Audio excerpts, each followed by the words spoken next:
buenas tardes, bienvenidos. Empezamos una nueva emisión de Los Siete Locos. Seguimos acá en mi casa por esta semana. Ya la semana que viene seguramente estamos de nuevo en el estudio.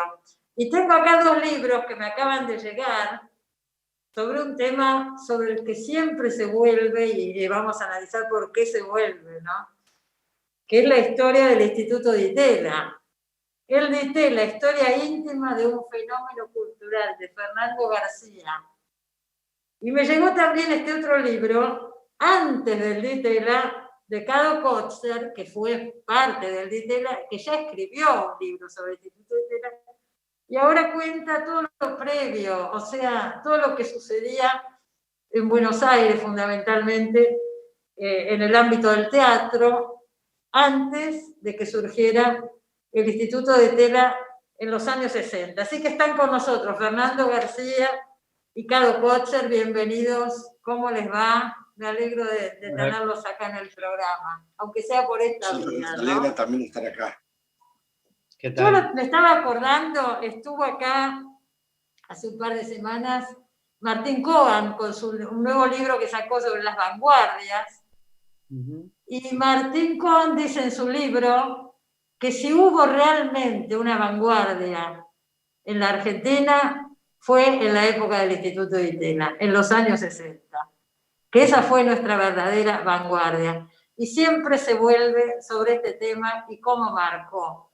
Yo quiero empezar con Fernando y que nos cuentes un poco, Fernando, la génesis de este libro, porque hay varios libros sobre el Di Tella. En general en el programa siempre a lo largo de los años cuando sale un libro lo comentamos, hay muy buenos libros, pero este es completísimo, o sea, no sé qué cantidad de entrevistas has hecho a todos los protagonistas del Di Tella, una investigación realmente muy, muy a fondo, ¿no es cierto? Contanos un poquito, Fernando. Sí, mirá, más o menos casi 80 entrevistados son. Cado fue uno de ellos, un consultor, te diría, más que un entrevistado, y hasta un personaje del libro. Él ya se va a dar cuenta cuando lo lea. Todavía no lo recibió, dice Cado, todavía no lo leyó. No, es un problema. Con la pandemia está muy atrasada toda la distribución de los libros. Yo no sé si recibiste el mío, Fernando. Sí, lo tengo acá, mira. Lo tengo acá. Ah, bueno. Él lo recibió, mira, ahí lo tiene Fernando. Bueno, ahora empecé a mirar. Bueno, te decía, como 80 entrevistados de los 3 centros de arte de Florida, sobre todo del Centro de Artes Visuales y del Centro de Experimentación Audiovisual, que es donde Cado estuvo y de lo que escribió en su libro anterior. Y un poco menos del de música, pero también hay una parte que tiene que ver con eso. Y después hay un trabajo muy grande de archivo con el archivo original del Di Tella que está en la universidad, que son una cantidad de en la Universidad Torcuato Di Tella, claro. De cajas y DVDs, y yo estuve 1 año y medio ahí, creí que me volvía loco, me podría haber perdido, creo que me podría haber quedado cerrado cuando quedó la universidad cerrada por el lockdown, que me encontraban ahí encerrado. Porque fue... Sí, fue titánico realmente, y después de darle forma a todo eso, pero viste de todo, memos, cartas, tickets de boletería, bueno, cantidad de cosas para reconstruir un poco, por eso se llama historia íntima de un fenómeno cultural, ¿no? Porque está contado como desde adentro, desde las paredes de los pasillos del Di Tella, ¿no? Exactamente, aparecen episodios narrados, ¿no es cierto? Montones de episodios. Sí, el libro está dividido... Claro, el libro está dividido en 3 temporadas, como una serie, porque yo quería que tuviera un registro muy contemporáneo en ese sentido, como lo hubiera hecho el Di Tella en su momento, digamos. Claro. Y la segunda temporada, en la que vos te referís, son todos episodios, son todas historias relacionadas con obras o personajes del Di Tella, y en algunos casos lo que yo llamo ready-mades, ¿no? Como decía Marcel Duchamp, que son directamente artículos de diarios o cartas que no hace falta agregarles ni una coma porque ya cuentan todo solas, como por ejemplo una cosa increíble que encontré, que es una carta de Yayoi Kusama a Romero Brest, postulándose ella para exhibir acá en Buenos Aires, diciéndole me encantaría... ¡Increíble! Eso fue en los años 60, y la gran exposición que se hizo acá de Kusama en el Malva fue hace unos pocos años. 46 años después. Ella quería venir al Claro, Ditela. eso te da la idea del lugar que tenía el Ditela en ese momento, porque si Yayoi Kusama quería exponer acá, era porque era un lugar que se estaba mirando, evidentemente pasaba algo. Es una carta breve, pero muy significativa. Marcelo, creo que es Delia Cancela que comenta en algún momento en el libro que era una institución única, porque todo ese movimiento de vanguardia en todo el mundo no tenía una institución que los cobijara privada como teníamos acá con el Instituto Ditela, ¿no? Es bastante extraordinario. Tal cual. Esto también lo dice ella en relación a las vanguardias originales, ¿no? Dice que los surrealistas, ni nadie se juntaban en café. No habían tenido... Claro, y después el que lo cuenta también bastante bien es Leopoldo Mahler, que era el primo de Marta Minujín, que él se fue a Londres al 68, por ahí, y cuando él contaba lo que se hacía en el Ditela, le decían, pero acá no hay un lugar así. Y de hecho, por ejemplo, hubo una obra que se llamó Beat Beatles, que Cado seguro fue, que fue para festejar el cumpleaños 5 de la salida del primer disco de los Beatles, y eso no se hizo en ningún lugar, ni en el MoMA, ni en el ICA de Londres, ni en ningún lado, o sea, acá solamente, en Argentina. Un delirio. Ahora, vos analizás esto en el libro y me gustaría que comentaras un poco acá y también qué opina cada al respecto. ¿Cómo es que se da eso en la Argentina? Porque también veamos ese momento y los factores que confluyeron para que esto existiera, ¿no? Y bueno, yo creo, Cado tiene obviamente una experiencia más personal y cercana en el tiempo, pero yo lo que veo es que es la confluencia de dos cosas. Una de una industria argentina que ya no está, que es Siam, que fue la que amasó la fortuna necesaria para hacer la colección primero y después para que los hermanos Ditela pensaran en hacer un instituto, que además en el que depositaron toda la confianza en los directores y dejaron hacer absolutamente, porque si no, no hubiera pasado nada si ellos hubieran estado como con un objetivo muy preciso. Y después, bueno, una generación de artistas que evidentemente explotó, como explotó en todo el mundo, pero que Buenos Aires tenía, un desarrollo cultural, a pesar de sus vaivenes políticos, muy, muy asentado, ¿no? A diferencia de otras ciudades de Latinoamérica, que incluso de Madrid, que era absolutamente provinciana respecto de Buenos Aires. Bueno, tenían a Franco, ¿no es cierto? Obviamente. Claro, y las editoriales, lo que se traducía acá, se traducía primero al español en Argentina. Y bueno, nada, la vanguardia artística venía muy fuerte ya desde los 50, con un personaje como Alberto Greco, que dio vuelta a todo. En el teatro, prefiero que lo explique Cado. Y en la música, bueno, ese lugar que le dieron a Ginastera para hacer el Climb, y sobre todo la aparición de un genio como Fernando von Reichenbach, que se dedicó a inventar, máquinas tanto para los becarios como para las obras de teatro, nada, como algo que tampoco se vio en ningún lado. Nada, es como me parece que la confluencia en un momento el libro, Fernando, vos decís en un momento el libro, me pongo los anteojos para leer, como en ningún otro lugar del mundo, acá se cruzaron dos visiones opuestas de los años 60. Es muy interesante esto, me gustaría ampliarlo un poquito. Dos visiones opuestas, la de la tecnocracia y la de la contracultura, que convivieron hasta que colisionaron en la antesala de los violentos 70. Merece un comentario esto, ¿no es cierto? Porque es justo ese momento. Sí, claro, porque digamos es el desarrollo que tiene la década. El Ditela sigue el desarrollo de la década. Yo creo que tiene la misma cronología que los Beatles. Eso es medio impresionante, o sea, del 63 al 70.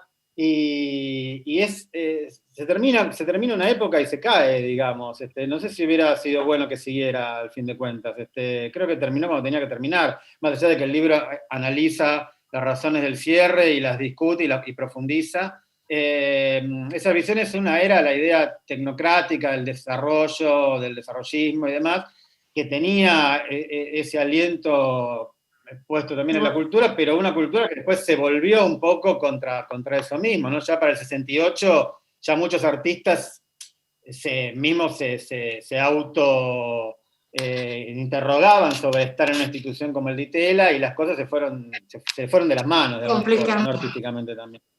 Porque me gustaría escuchar acá sobre este punto.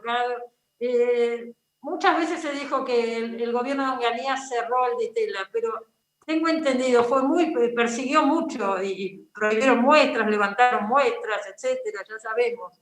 Pero el cierre no fue directamente, tengo entendido yo, decidido por la dictadura de Onganía, ¿no es cierto? Cerró por otras causas, además. No, yo creo que también los artistas se empezaron a cuestionar lo que decía Fernando, el hecho de estar ahí, ¿no? Porque estaba la Fundación Rockefeller de por medio, y todo eso realmente estaba muy mal visto y creaba una especie de culpa. Incluso creo que fue un movimiento, ¿no? Que tuvo un inicio, un desarrollo y después una decadencia que coincide con los factores económicos, con el momento político, con las persecuciones que sufrían, tanto las obras como los artistas en lo personal. Sin duda, claro. Sin duda. Pero el Ditela también fue acusado, era acusado también desde la izquierda, porque se decía que era extranjerizante. Bueno, sí, no. Si uno ve la película de Solanas, La Hora de los Sordos, muestra el Ditela como un templo de la perdición. Claro. Exactamente lo que muestra, justamente lo que yo contaba. Sin advertir la importancia que tenía el fenómeno realmente. Claro. No, hay pero eran las discusiones de la época. Desde el nacimiento del Ditela hasta el cierre del Ditela es un periodo realmente muy interesante dentro del arte argentino. Yo me ocupé en mi libro más del teatro, que del teatro no queda nada, el teatro es volátil, es efímero. Las obras, incluso obras que los artistas mismos destruyeron o se perdieron, fueron reconstruidas. El teatro quedan unas pocas fotos, unos programas muy lindos diseñados por Di Stefano y nada más. Pero bueno, también el Ditela no surge espontáneamente por una decisión de una institución. Hay todo un fenómeno que se va desarrollando antes, que es el que trato yo en mi libro, antes del Ditela, que de alguna manera muestra que estaba el medio preparado para ese cambio, ¿no? Para esa ruptura. Exacto. O sea, ya, porque en tu libro, 60 y 65, Ditela, yo tengo mi formación, o sea, yo soy totalmente autodidacta. Estudié arquitectura, me recibí, pero nunca me interesó demasiado, nunca ejercí, y lo poco que pude saber de teatro fue a través de todo lo que yo veía. Yo soy de Tucumán, nací en Tucumán, vine acá a los 11, 12 años y descubrí el teatro y me convertí como en una especie de adicto total y veía todo lo que sucedía. Iba de repente a Floresta, una carpa donde actuaba Leonor Rinaldi y Gerardo Chiarella, que eran actores populares, veía el Nuevo Teatro, existía la Comedia Nacional, había teatro para niños, se editaban libros a montones, venían compañías extranjeras, era un momento interesantísimo. Y ya empezaban en ciertos espectáculos a aparecer signos visuales, por lo menos, que adelantaban la futura estética de algunos espectáculos del Ditela. Seguro.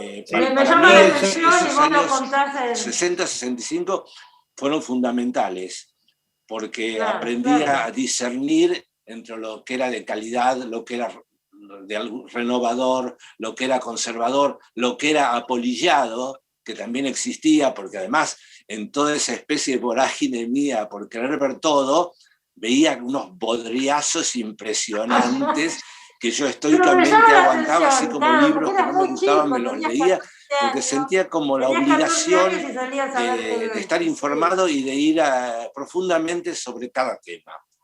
Así que creo que ¿Y tus inicios en el Ditela? Hay todo un periodo que preparó. Yo hice al revés, lamentablemente, porque el Ditela era tan fuerte en mi vida, porque yo ahí ya subo a un escenario, no digo que fui actor, subí a un escenario y me convertí en parte de la cosa. Todo el periodo anterior lo hago siempre desde la platea. Además, yo no soy como Fernando un investigador, en el sentido clásico de la palabra. Sí investigo después para ver si no me equivoqué, si no metí la pata.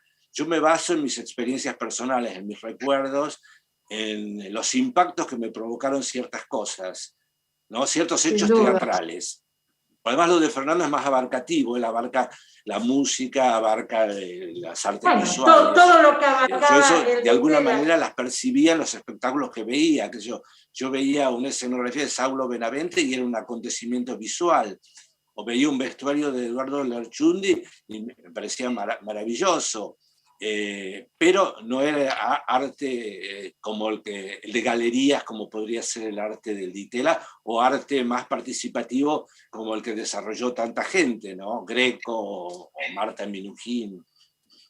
Bueno, no hablamos todavía, Fernando, me gustaría hablar un poquito de Romero Brest, que dirigía toda la otra cosa, yo no soy un nostálgico, no estoy lamentando esa época. Esto no es nostalgia, esto simplemente, es parte de nuestra historia. Ante lo que decía, que el teatro es efímero, quiero dejar una constancia de un periodo súper interesante y rescatable, porque en esa época no existía el video, se hacían fotos muy malas, hay muy poco material fotográfico, entonces no queda nada.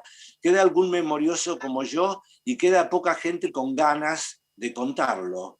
Bueno, yo soy uno de esos. Me parece, sin embargo, en el libro de Fernando aparecen testimonios. Marta Minujín, por ejemplo, dice Fernando en tu libro que estaba todo el día metida en el Ditela, porque todo el tiempo pasaba algo, era un lugar que constantemente pasaba de todo. Personajes como Romero Brest, como Roberto Villanueva. Lo que quería decir respecto a lo que dijo Cado recién, que es cierto, que también el Ditela era como una caja de resonancia, en realidad. Por eso yo me dediqué mucho a trabajar sobre otros espacios que rodeaban el instituto, como era la Galería Lirolai, y sobre todo el Bar Moderno, que es donde se gestaba prácticamente todo, ¿no? O sea, los elencos salían de las mesas del Moderno, las exposiciones, la Menezunda se empezó a armar en una mesa del Moderno y terminó después en el Garden, y así todo. Entonces, si no se entiende cómo funcionaban esos espacios, no se entiende nada, porque el Ditela ponía el lugar, pero no es que adentro se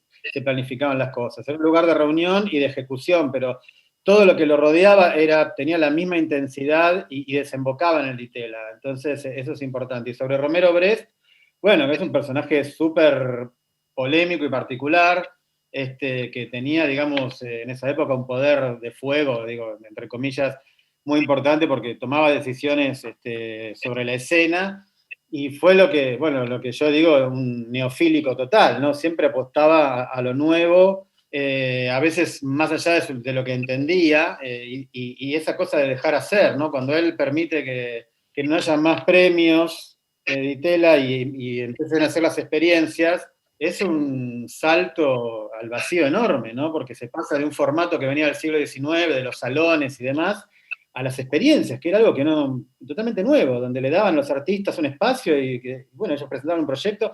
Cuando vos ves, por ejemplo, para Experiencia 68, que fue el escándalo, que ahí empieza el fin del Ditela con la clausura del baño de Roberto Plata y todo eso, en los papeles internos están los proyectos de los artistas, y hay muchos que no se llegaron a hacer, pero que eran increíbles. Yo, bueno, algo pongo, porque muchas cosas están manuscritas y no se entienden, no sé si por la mala letra de la secretaria de Romero o de él mismo. Pero bueno, es un personaje que después quedó un poco después en los 70, también por el tema político, el Ditela quedó un poco, digamos, ninguneado, y yo creo que resurge en los 80 con las consecuencias que tuvo en el underground, ¿no? De algún modo, muchas cosas del Ditela fueron recuperadas en espacios como el Paracultural y todo eso, y también en la escena visual, digamos, relacionada con espacios más emergentes. Pero bueno, a mí me parece un personaje central, o sea, desde su irrupción hasta el Ditela, marca totalmente la historia del arte argentino. ¿Qué pasó con la obra de León Ferrari? Porque León Ferrari una vez en este programa contó que había sido prohibido su obra emblemática, Jesucristo en el avión. No recuerdo el nombre de la obra. Yo te digo lo que yo reconstruí la historia, hay un capítulo especialmente dedicado a la civilización occidental y cristiana, que es lo que vos decís. La civilización occidental y cristiana, exactamente. Es la obra no exhibida en el Ditela más vista de la historia, porque en realidad es así.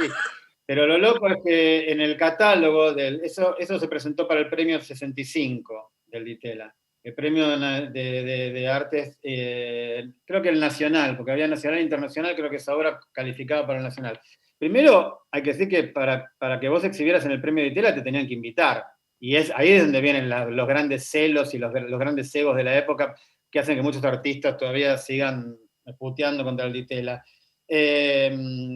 O sea que Romero Brés lo invitó a León Ferrari. Primero eso. Y si lo invitó es porque le parecía interesante. Y León Ferrari ya daba muestras de su arte político para el 64, 65.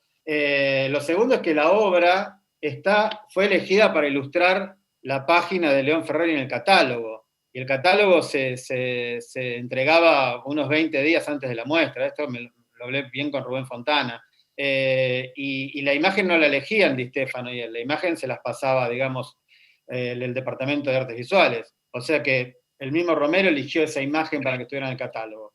Yo el cuento que tengo es que eso surgió, mientras eso estuvo exhibido, antes de que se diera a conocer el premio, una vez que se daba el veredicto, se abría al público para que se viera. Fontana recuerda que la obra la vio colgada, es más, él no se acordaba que la habían bajado. Y Díaz Hermelo, bueno, el hijo de uno de los ayudantes de Romero Brés en Ver y Estimar, que era Francisco Díaz Hermelo, me contó que él escuchó siempre la misma historia de su padre, de que Romero Brés estaba con Samuel Paz, que era su asistente en su segundo en el Centro de Artes Visuales, y Díaz Hermelo, y estaba mirando la obra, y Romero Brés preguntó, ¿qué hacemos con esto? Y que Samuel Paz y Díaz Hermelo, que eran mucho más creyentes que él y mucho más pegados a la iglesia, le dijeron que iba a tener un gran problema si dejaba esa obra. Y bueno, fue como una especie de votación interna. Bueno, la cantidad de temas, polémicas y demás alrededor del tema del Ditela podemos pasarnos horas. Por lo pronto les digo que vamos a recomendar estos 2 libros. Vale la pena volver y volver sobre todo este periodo de nuestra historia y nuestro arte. Y bueno, me alegro de verlos y ojalá la próxima los tengamos acá en el piso y sigamos adelante. Felicitaciones a los 2 por sus libros. Y gracias por estar con nosotros. Nos vemos pronto. Gracias por la invitación. Bueno, al contrario, mucha suerte. Bueno, señores, enseguida volvemos. Vamos al primer punto.